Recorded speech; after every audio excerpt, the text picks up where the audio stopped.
नमस्कार। आज आठवड्याच्या पहिल्या कामकाजाच्या दिवशी सकाळी शेअर मार्केट सुरू झाल्यापासून तेजी होती। दिवसभर तेजी वाढतच होती। सलग 2 दिवसाच्या घसरणीनंतर आज मार्केट तेजीमध्ये बंद झालेले आहेत। मार्केट संपताना सेन्सेक्स हा 677 पॉईंटने वाढून 81,796 वर बंद झालेला आहे। निफ्टी हा 228 पॉईंटने वाढून 24,946 वर बंद झालेला आहे। सर्व इंडेक्समध्ये आज तेजी दिसून आलेली आहे। सर्वात जास्त तेजी ही BSE IT इंडेक्समध्ये 1.5% ची झालेली आहे।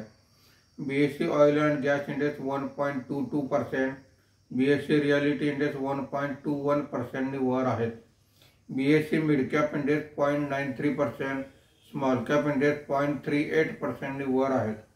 आजच्या कामकाजामध्ये निफ्टीमध्ये वाढलेले मुख्य शेअर्स पुढील प्रमाणे: BEL 2.45%, SBI life insurance 2.43%, UltraTech cement 2.41%, HDFC life insurance 2.35% अशी वाढ आहे।